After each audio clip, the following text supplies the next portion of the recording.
Assalamualaikum warahmatullahi wabarakatuh. Alhamdulillahilladzi bini'matihi tatimmus sholihat. Anak-anakku sekalian, bagaimana kabarnya hari ini? Semoga kalian selalu dalam kesehatan dan lindungan Allah Subhanahu wa ta'ala. Pada kesempatan kali ini, kita akan mempelajari pendidikan agama Islam bab keempat, yaitu beriman kepada qada dan qadar. Selamat menyaksikan. Iman kepada qada dan qadar merupakan rukun iman yang keenam. Sebagai seorang muslim, kita harus percaya adanya qada dan qadar yang telah ditetapkan oleh Allah Subhanahu wa ta'ala. Baiklah, untuk lebih lanjutnya, mari kita pelajari pengertian tentang qada dan qadar. 1. Pengertian qada. Menurut bahasa, qada adalah keputusan atau ketetapan. Menurut istilah, qada adalah keputusan atau ketetapan Allah Subhanahu wa ta'ala terhadap semua makhluknya yang telah ditetapkan sejak zaman azali. For your information, apa sih itu zaman azali? Zaman azali adalah suatu masa atau waktu sebelum diciptakan alam semesta beserta isinya. Qada adalah urusan Allah Subhanahu wa ta'ala dan tidak ada yang dapat mencampuri ketetapan Allah. Contoh qada adalah kelahiran, kematian, rezeki, jodoh, ataupun musibah merupakan qada atau ketetapan Allah Subhanahu wa ta'ala. Dalam dalil naqli atau firman Allah Subhanahu wa ta'ala pada Al-Quran surat Al-Hadid ayat 22, Allah menjelaskan setiap bencana yang menimpa di bumi dan yang menimpa dirimu sendiri, semuanya telah tertulis dalam kitab Lauh Mahfuz sebelum kami mewujudkan. Sungguh yang demikian itu mudah bagi Allah. 2. Pengertian qadar. Menurut bahasa, qadar adalah ukuran atau ketentuan.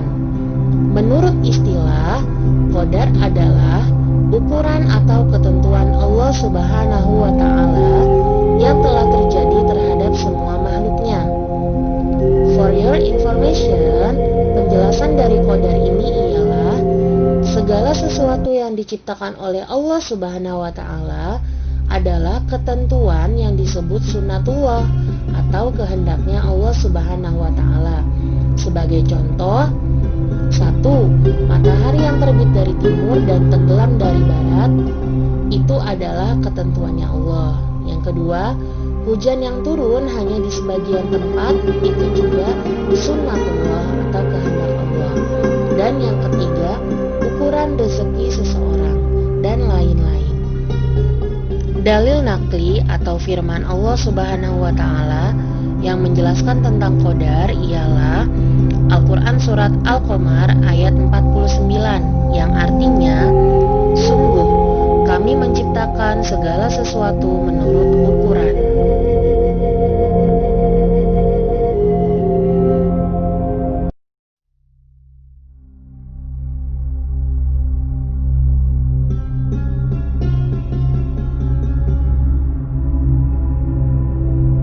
B. Hubungan antara qada dan qadar. Apa sih hubungan antara qada dan qadar? Qada dan qadar disebut juga takdir. Tidak ada satu makhluk yang mengetahui takdir dirinya. Manusia tetap wajib untuk berusaha atau ikhtiar. Dalam firman Allah Subhanahu wa ta'ala, Al-Quran surat An-Najm ayat 39 yang artinya, dan bahwa manusia hanya memperoleh apa yang telah diusahakannya. Maka dari itu, kita sebagai manusia harus terus berusaha. Sebagai seorang muslim harus yakin bahwa apapun yang ditakdirkan Allah Subhanahu wa ta'ala terdapat hikmah. Ada dua macam takdir, yaitu takdir mubram dan takdir mu'allaq, yang akan kita pelajari di slide selanjutnya. Perbedaan takdir mubram dan takdir mu'allaq. Takdir mubram adalah ketentuan dari Allah Subhanahu wa Ta'ala yang tidak dapat diubah oleh manusia.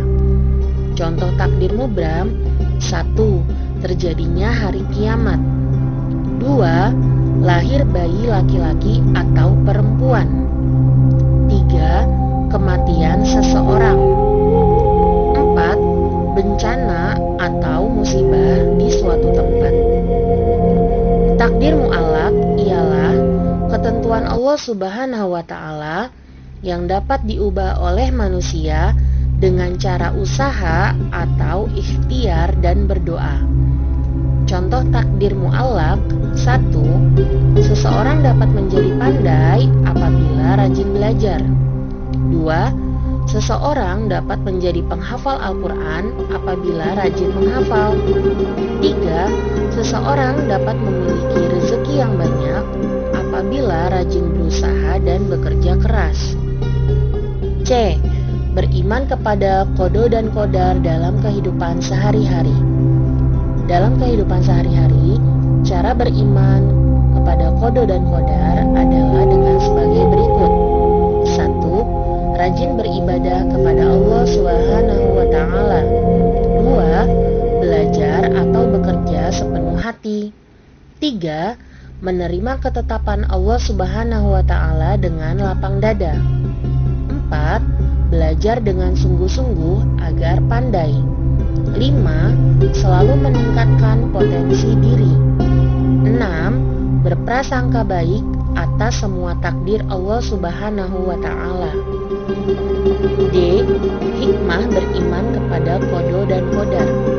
Sebagai seorang yang beriman, hikmah beriman kepada qada dan qadar ialah: 1. Sungguh-sungguh berusaha dalam kehidupan.